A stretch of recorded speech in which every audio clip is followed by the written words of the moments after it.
concernés, sectoriels, pour arriver à cela. Au niveau de l'économie sociale et solidaire, je ne vais pas revenir sur les questions problématiques, d'enjeux, questions et questions. Ça, c'est bien campé par Mamsey et je pense que l'état des lieux est déjà fait. Maintenant, on va directement sur des propositions, sur les propositions et sur les défis. Nous avons relevé 4 défis majeurs sur lesquels les organisations de la société civile et naturellement les acteurs de l'ESS aimeraient un peu positionner comme des défis majeurs sur lesquels on doit travailler. C'est d'abord que l'ESS aujourd'hui, il faut considérer l'économie sociale comme une économie. Comme une économie. Je pense que dans la définition de l'ESS, on dit que l'économie sociale est une activité économique. Donc l'approche économique, elle est fondamentale. Donc c'est un attribut du sujet. Économie, donc c'est d'abord une activité économique. Et je pense qu'aujourd'hui, compte tenu du contexte et des enjeux d'emploi, d'employabilité, hein, donc l'économie est une réponse et une solution. Et la résolution des Nations Unies 77 aussi considère aujourd'hui que l'économie sociale est un facteur d'accélération des attentes des OED. Donc il faut que cette prisme-là, qu'on puisse le prendre comme défi majeur. L'autre aussi défi, c'est la culture de la solidarité et de l'innovation. L'économie sociale seule, c'est un champ innovant. Parce que les acteurs déjà qui sont dans ce secteur, c'est pratiquement majoritairement les jeunes et les femmes. Et c'est des cibles qui apportent des réponses au quotidien à des problèmes que la communauté ou les acteurs confrontent. Donc c'est des réponses dynamiques. Et c'est important que cette culture de solidarité, d'organisation, mais d'innovation puisse être prise en charge comme des prismes importantes dans la formulation des politiques publiques. L'autre défi aussi, c'est comment valoriser l'économie sociale dans le système économique classique. C'est important parce qu'on parle que l'économie sociale, c'est une activité de substitution ou de remplacement. Le considérant comme une activité économique, donc il faut qu'il s'intègre dans le système économique, dans l'agrégat économique, que c'est ça, la production des données, la production des indicateurs, la production des statistiques. Donc tous ces éléments-là doivent permettre qu'on puisse savoir aujourd'hui l'économie sociale pèse combien, pèse quoi dans le PNB, emploie combien de jeunes, investit combien dans le secteur. Donc c'est des éléments importants qu'on doit prendre en charge dans donc, la fourniture de services et de données. L'autre défi, c'est la diversité des acteurs. Ça aussi, je pense que c'est important, parce que l'économie sociale et solidaire aussi, sa richesse, c'est ses acteurs. Aujourd'hui, la loi l'organise, les acteurs, il y en a 4, mais il faut diversifier cette carrière et aller vers leur restructuration, leur organisation, leur représentation pour qu'on puisse impacter dans cela. Voilà, monsieur le ministre, les 3 défis majeurs identifiés sur lesquels la société civile, les acteurs aimeraient un peu prendre en charge. Et l'autre défi, ces défis sont reformulés en recommandations, en 6 recommandations. La première recommandation, c'est la gouvernance du secteur, naturellement. Parce que c'est un secteur nouveau, c'est un secteur qu'on appréhende donc, avec certaines idées, certaines a priori. Donc, travailler à renforcer, à accélérer la capitalisation des stratégies permettrait un peu d'avoir une gouvernance beaucoup plus inclusive, beaucoup plus ouverte. Parce que ce sont des acteurs qui sont les porteurs de ces dynamiques-là. Donc les associés, donc c'est important. L'autre recommandation, c'est que l'économie sociale doit être, je pense qu'on avait beaucoup discuté, je pense que vous êtes tous d'accord avec nous, avec DC, c'est sa transversalité. Donc l'économie sociale traverse tous les secteurs. Traversant tous les secteurs, on loge, tu vois, on a énormément de projets, de programmes dans tous les ministères. Dans tous les ministères ou bien même dans tous les systèmes de financement.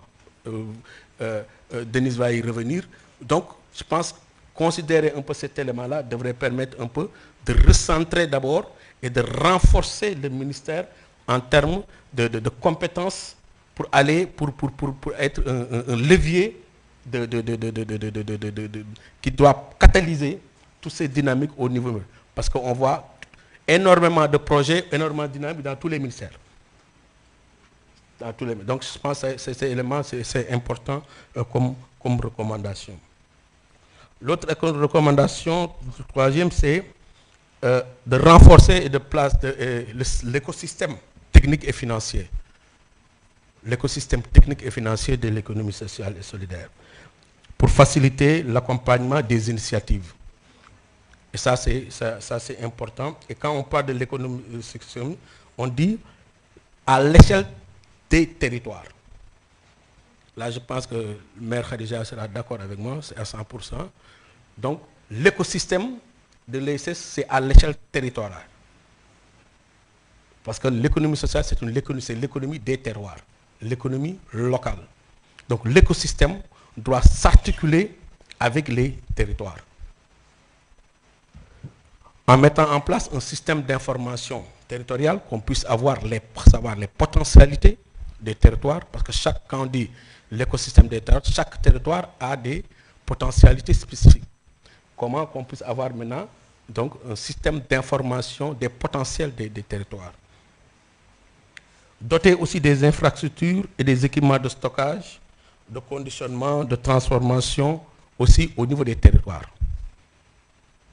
Donc la porte d'entrée pour nous, c'est encore les collectivités territoriales. Donc l'écosystème, on doit le tourner autour de cela.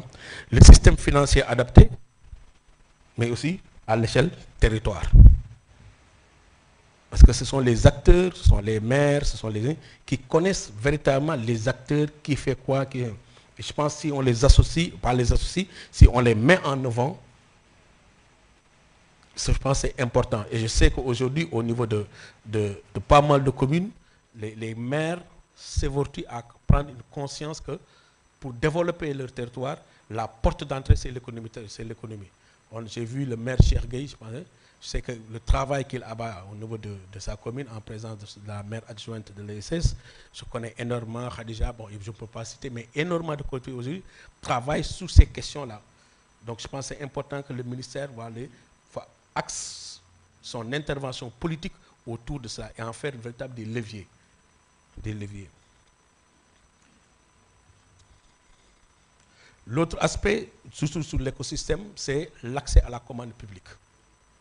Parce que ce qui est problématique, M. le ministre, ce n'est pas seulement le financement, mais comment les acteurs de l'État accèdent à la commande publique.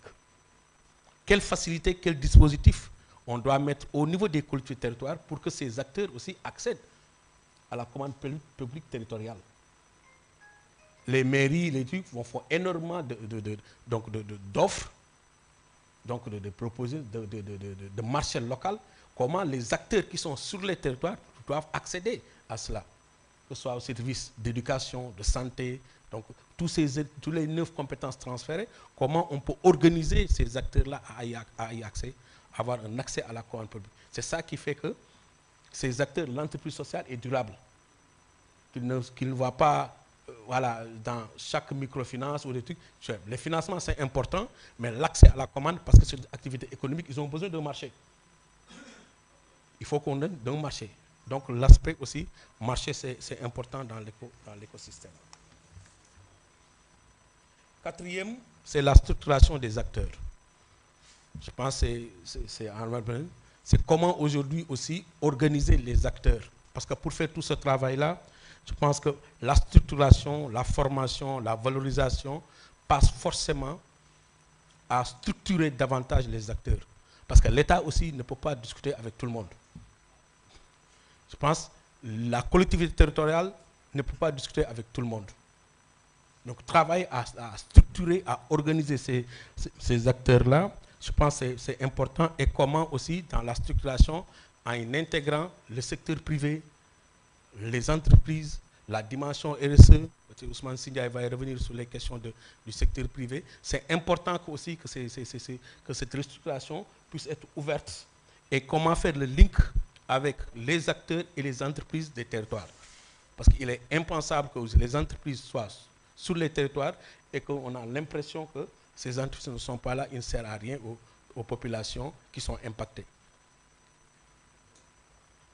Cinquième et avant-dernière recommandation, c'est de promouvoir les outils d'accompagnement des collectivités territoriales.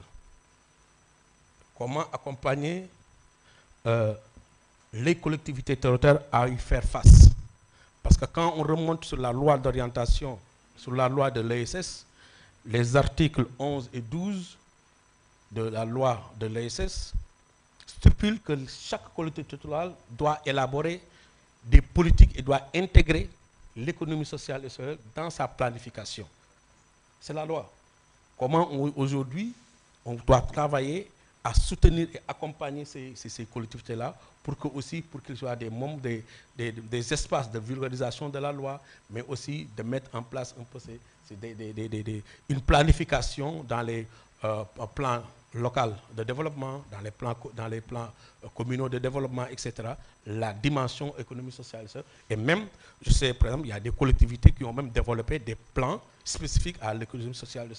La ville de Dakar, je sais que dispose d'un plan de développement de l'économie sociale et solidaire, Golfe Sud en a, Derklé en a, etc. Donc comment on peut amplifier un peu cela pour mettre un peu des outils d'accompagnement de ces collectivités locales qui prendront en charge toutes ces questions qu'on avait identifiées, la commande publique, les programmations, tout cela. Et dernier point, dernière recommandation, c'est comment valoriser l'économie sociale et solidaire, comme on avait comme ça comme défi, dans les systèmes économiques, statistiques, et ça je pense c'est une recommandation de Cheikh, et comptable. Je pense qu'on avait beaucoup insisté sur cela, avec le travail que l'Ex est en train de faire, le réseau Think Tank, etc., et d'autres réseaux qui travaillent à mettre, je pense qu'il y a une étude qui a été lancée au niveau du ministère avec l'étude, le compte satellite. Hein? Donc comment aussi impliquer ces acteurs-là, le réseau des think tanks, qui travaillent déjà sur ces questions-là, pour les connecter, pour que aussi leur savoir-faire soit au service donc, des préoccupations du ministère. Je pense que ça c'est parce qu'ils ont déjà... ce qu'il faut éviter, c'est, et ça je le disais quand on faisait l'étude avec l'ancien ministre, c'est qu'on utilise les lunettes des indicateurs de l'économie classique pour lire l'économie sociale et solidaire. Il faut qu'on ait notre propre lunette. Il faut qu'on ait notre propre œil. Parce que les indicateurs, l'approche, les évidences ne sont pas les mêmes. On est lu, on est analysé, on est décortiqué par des acteurs qui ne sont pas de l'économie, qui ne connaissent rien de l'économie, qui sont des économistes classiques, qui utilisent les mêmes critères d'appréciation, d'analyse de l'économie classique pour analyser et donner un avis sur l'économie sociale avec leurs propres critères. Donc forcément, la réponse, elle est fausse. Comme je disais, à une question fausse, la réponse, elle est forcément fausse. Donc voilà, monsieur le ministre, les 6 éléments de recommandation que les acteurs là, ont formulé et espèrent un peu bien mettre en place un mécanisme, comme le disait Eliman, de monitoring de tout cela pour voir comment on suit ensemble l'intégration et la prise en charge de ces recommandations dans la formulation du nouveau référentiel de politique publique. Merci, je vous remercie. Malick yëngal na ma nag yëngal nga ma quoi. Non, mais c'est très important en tout cas que toutes ces recommandations-là puissent être produites par des organisations de la société qui, je le rappelle, se considèrent comme de la famille de l'économie.